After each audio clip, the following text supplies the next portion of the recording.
third edition of the Goa Art and Literary Festival 2012 here at International Centre Goa. And here we have another exclusive interview with one of the most prominent Indian writers of today, Mrs. Mridula Garg. And let's just run through her whole, I mean, work, her exhaustive work in the in the area of Hindi literature. She has written as well as 7 novels, 90 stories, 3 stage plays, 1 travelogue, 2 essay collections, and even of recently 2 books of satire. Miss Mridula Garg was also awarded the Vyas Award in 2004 for Kat Gulab, one of her best novels. And we actually would like to know, Miss Mridula Garg. I mean, were also there yesterday, the inaugural, as one of the most important, eminent personalities, and we are very proud to have you here at the Thank you. festival. Thank you. This whole passion of you and your whole way of writing, how did it all begin? Was it something which was inborn? Did you develop it over the 4 decades that you've been writing? How has it started off for you? Initially I was teaching economics. I majored in economics and I was teaching economics. But in our family, all of us read literature in many languages.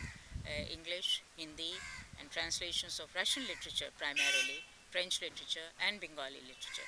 So it was like we were raised up on literature. And I started writing late at the age of 32. By then I had read almost all writers, from different parts of the world. And as I started reading at a very early age, I lost all fear of eminence.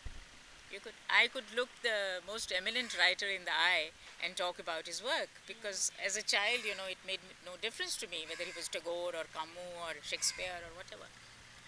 And then I was teaching economics, then I got married and I left Delhi, and I lived in very small places in India, kasbahs really. I lived in Bihar, I lived in Bengal, and I lived in Karnataka. And I think life was so different, and the reality was so different from what we had been taught in economics, that I felt that this is not real. This is fiction. And if I have to deal with fiction, then I might as well write honest fiction.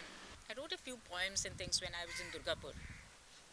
But I majorly started writing when I was in Bagalkot, which is a small place between Hubli and Belgaum. It's a small industrial town, but it's a very historical place. And the love that the people had, the ordinary people of the village had for these temples and for these beautiful statues was mind-boggling really. And it threw away all my preconceptions, misconceptions about, the middle class being the repository of intellect or art and culture, love of literature, love of art or things like that. And that was the time I started writing. I'd already had 2 children by then. And the birth of the children also had to play a part in it, because when I had the children, I realized that this is real happiness. This is some kind of a creative endeavor which gives you ecstasy. And from that, I think, creative aura that was created, that was the time I started writing also. And those 4 years were spent in writing and not publishing really. I started publishing later. But once I started publishing, it was like a deluge. It was like a flood. I wrote a novel a year. Every year I was publishing 1 novel and 1 collection of short stories. In fact, my first story was published in Sarika, a very prestigious magazine, with Kamleshwar, who was a great writer, was the editor. And I sent him a story, he published it, and he said, "But how do I know you'll write more?" Okay. So in reply, I sent him 20 stories. That was like a bait for you. Yeah. 20 stories I sent him over a period of 2 years. Okay. So he published some of them were published elsewhere. And then it was just like a big torrent, it wouldn't stop. And I wrote for the next 10 years like that. 10 years like that. And then I slowed down, and then of course I continued to write. I think you had already accumulated so much of creative energy by reading That so is many the reason that different authors that I started late. But by Yes. that time I had so much you to were already say. matured enough to write Yes. so many. Yes. Coming to your work, most of your novels have been credited for, bringing a kind of a different way in which Hindi literature, or rather novels, are written in Hindi language.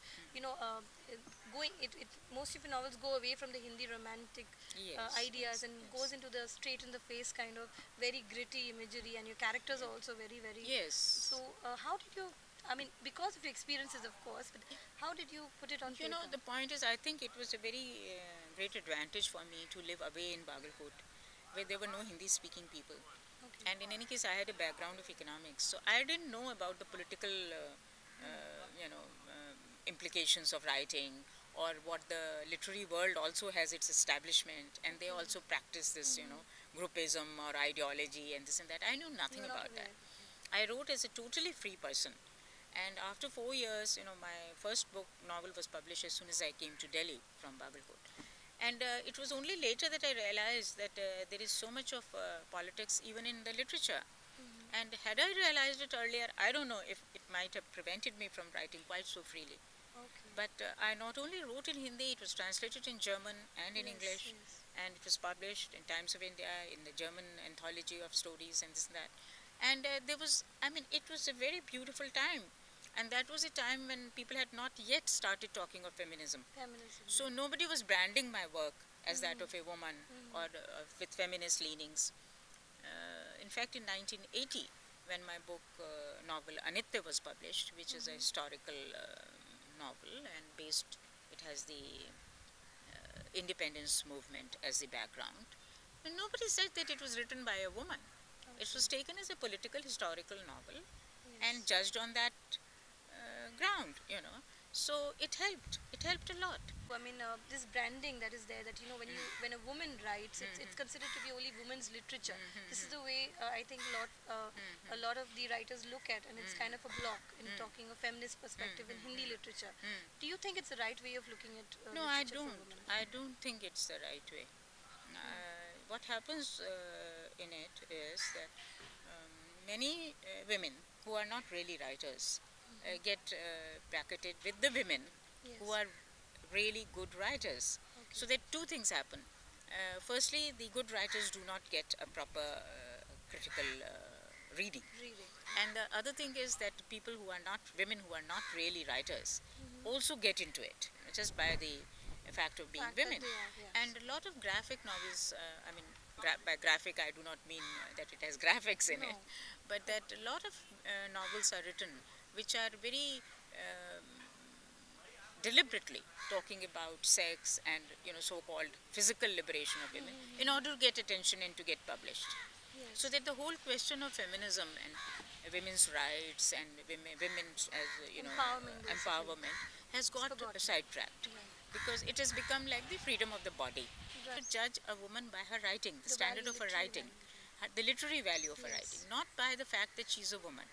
Now, True. anything you say is not feminist discourse.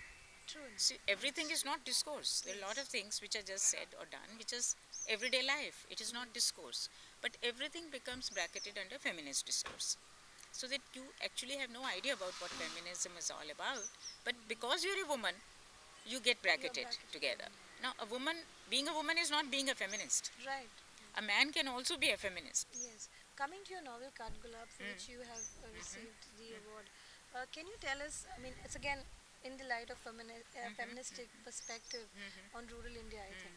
So can you tell us a little bit about novel and how you went about, what inspired you to See, come for up a, with this? for a long time I'd been thinking of taking women from different strata of society Yes. and then talking about their lives. So finally, and these were to be disconnected women. It's not that they were in a hostel together or they were of different religions. It was not like that. It was from different social strata, and they are two characters in this novel face the same kind of problems, but their reactions are different. Okay. So I have one very rabid feminist in it. Then there is a girl from the middle class. Then there is a woman who's been a child worker, and then there is a girl from America, from USA. She is a teacher, and then she becomes a writer. And finally, there's a man. There's a male narrator also. There are 4 female narrators and 1 male narrator. And the idea is really that the old, Indian idea of Ardhanarishwar, that if women and men are not in confrontation, if they can just understand each other, then there is no problem. Right. If the problem arises because they refuse to give the other person any space, and they feel that the one belongs to the other, or that the one should belong to the other. But if you once give space to the other person, then it becomes a very friendly, Mutual. mutual, Understand. harmonious relationship. Right. And the other thing that I wanted to say in this was that it's not only women who crave children, that motherhood is not uh, exclusive to women. Yes. That motherhood, the idea of nurturing, is also experienced by men. Men also want to nurture. After all, Yes. you have people like Buddha and Gandhi and Baba Amte and all these people. And you have Mother Teresa, who was never a mother herself. So Yes. nurturing is a principle which applies to all people. It's part of human It's nature. part of human nature. Yes. It is part of the greatest value of True. compassion. So basically, the idea was through this whole, there is one very rabid feminist in it, but through the whole feminist discourse, going through it, and then reaching the conclusion that basically there is no confrontation, there is mutual appreciation. They have to stand together in order to reach Progress. a real freedom, Right. real liberty. What about the recent novel that you've written? I have just written a novel called Miljul Man. Miljul Man, It is yes. part biography and part novel. So it's a Okay. new kind of craft. Okay. It's a part biography of my elder sister, who was a writer. Mm-hmm. And naturally, since I'm there, so it's part autobiographical also. Okay. But the main thing is that it is not a novel based on a biography. It is, frankly, a novel and frankly a biography, which means that though the characters are all known to me, the characters in the book, but their life is not the life that they led. Okay, there is So I am fiction in only that. choosing part of their Parts lives, of the and life that you as want to put down. as it suits the narrative, Okay. and then it ends there. Mhm. It ends there. I do not take it to the to the present day, so to say, Right. because wherever the it reaches a crescendo, and then it ends. And though the novel ends with the words that I'll tell you the rest of the story later, there is no rest of the story later. Okay.